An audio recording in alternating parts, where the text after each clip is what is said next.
Hello, everyone, and welcome to our Insights on Demand online event. I hope there will be lots of useful insights for you to take away and integrate in your teaching. I'm Roxana Herescu, and I'm part of the language research team here at Cambridge University Press. In today's talk, I'm going to discuss digital literacy in the English classroom. And what digital literacy is, why it's important to integrate it in our teaching, and provide you with some examples of how you might be able to do that. A bit of a spoiler alert here. Digital literacy is not just about teaching our students to be able to use technology. So keep watching if you want to find out a bit more about that. So in today's world that is mostly mediated by technology, there's a need for our students to become digitally literate. Some of the abilities that learners need to use in the digital world are to communicate digitally, connect with others through social networking or platforms, or find relevant information and complete various tasks in order to solve problems. And so digital literacy, of course, has implications for English language teaching, as it can be extra challenging for our students to be part of this digital world, to navigate the digital world in a foreign or even second language.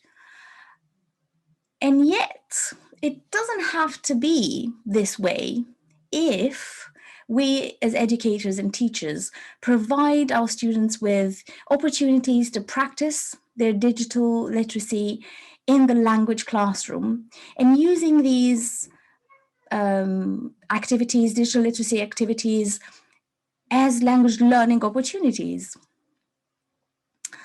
So what is digital literacy? I touched a little bit on this. So digital literacy has been defined as a lifelong skill, which requires the use of, that's right, yes, technical, but also cognitive and social and emotional skills to connect with others, collaborate, discover new information, solve problems, and even innovate. And all of that in a safe and appropriate manner. So digital literacy is about being able to creatively engage in a particular social practices, to assume appropriate social identities, and to form or maintain various social relationships, according to Jones and Hafner. So we can see that digital literacy is much more than just being able to use technology or using the internet, like I mentioned before. For instance, technological skills alone will not help your students recognize a piece of fake news on a website or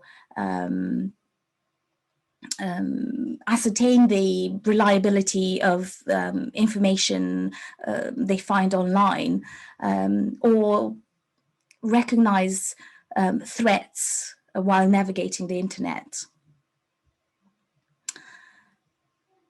So with this in mind, now that we know what digital literacy is, why is it important to integrate digital literacy in our practice? And there are at least two main reasons for this. The first one is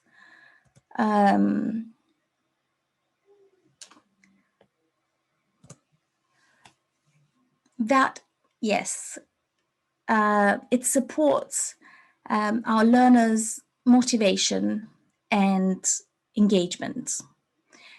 It acts as a booster for their motivation and supports that all needed learner engagement that we're all looking for to engender in our learners. So most teachers have struggled at some point with keeping their students engaged in learning, but the good news is that using activities which require students to solve problems by using digital tools and technology has been found to considerably support learner engagement. And the rationale, as you can see on the screen right now, is that these types of problem-based activities and the use of digital tools, like I mentioned, manage to push a few key buttons in our students, which have been identified as conducive to engagement and implicitly learning. And I've listed them on the slide here for you. So as we can see, the first one is learner autonomy. And this is important to support motivation and learner engagement because students are in control. When we assign them a digital literacy type task, we give them the control, and they can make decisions about how to solve the problem, where to look for information, how best to present it, and so on. There's a whole host of decisions. Of course, with the adequate support, they can achieve that. And this leads nicely to the next button that is positively pushed, which is students' can-do attitude, or their self-efficacy, their belief that they can actually achieve things by themselves. So students become more confident in their skills and their ability to solve problems, which refers to completing the task that we assigned and we planned for them. And just a note here, linked to the can-do attitude or self-efficacy of our students, by working on tasks that are tailored to their needs, digital literacy activities also support differentiated learning. That is, students with mixed abilities, as we know, be it technology ability or language proficiency or any other skills. And it does that because the teacher can customize the task to suit student profiles, and this increases the chances of students actually achieving the tasks on their own, through their own efforts, and that contributes a lot to their can-do attitude. Another area of engagement that is supported through digital literacy tasks or activities is that of social relatedness. And social relatedness is something that refers to students being able to work with peers in a safe learning space. Where they feel comfortable working together, exploring avenues to solve the problem that was assigned, and to feel like they're not judged, where mistakes are accepted and are part of learning, and thus becoming part of a learning community.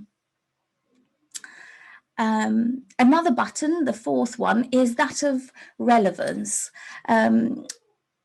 Which means that students work on activities that are useful and of interest to them, which are meant for a real audience, which have a real purpose and involves authentic text.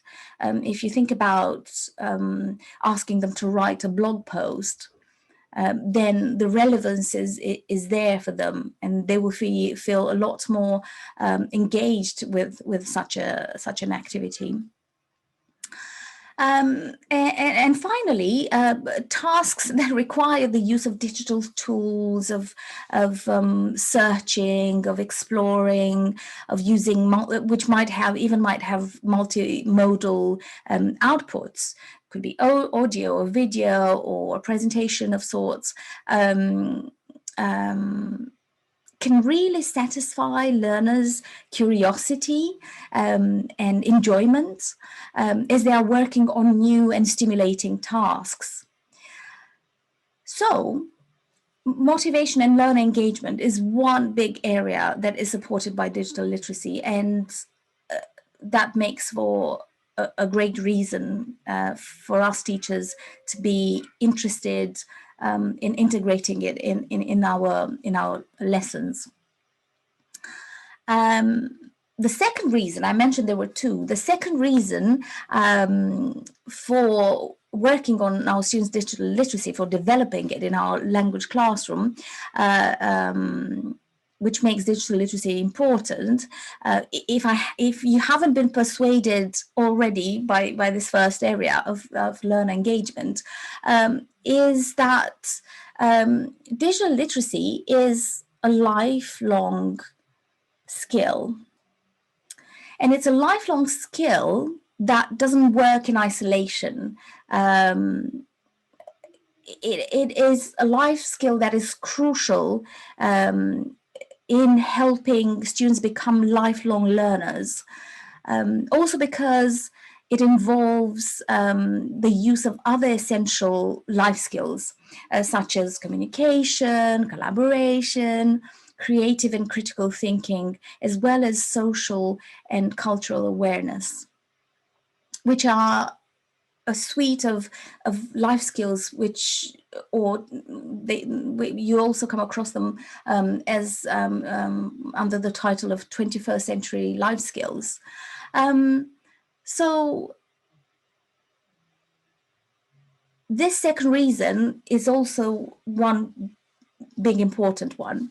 And to illustrate some examples, to give you some examples of types of tasks or ideas of tasks or activities that you could use in your language classroom, which also develop digital literacy skills, are here. So if you look at this slide, I've just listed a few.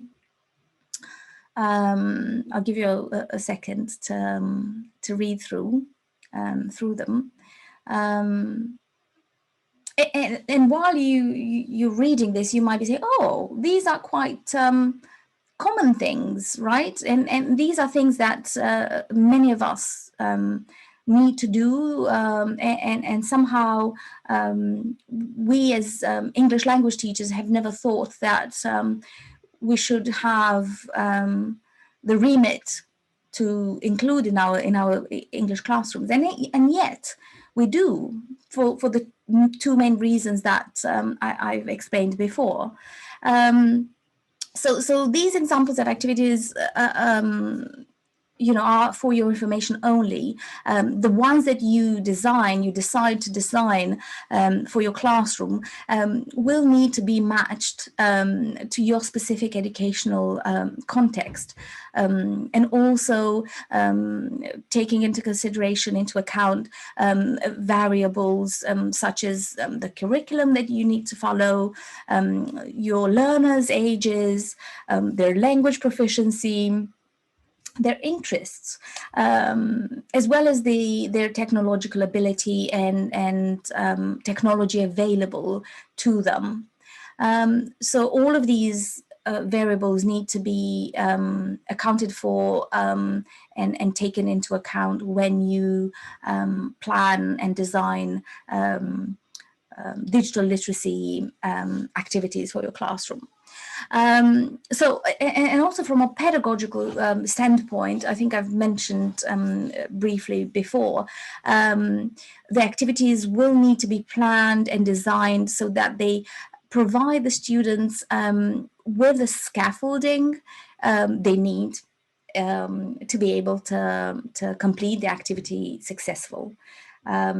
So For instance, just to illustrate the type of activities and scaffolding that is needed in some of the areas that I mentioned, if we were to take, for example, the example of information searching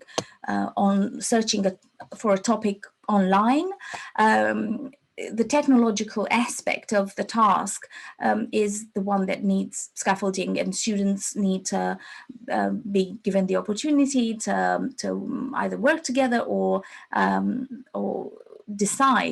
choose and decide on which search engine to use for this particular activity, decide on the type of input. Are we looking for text? Are we looking for images?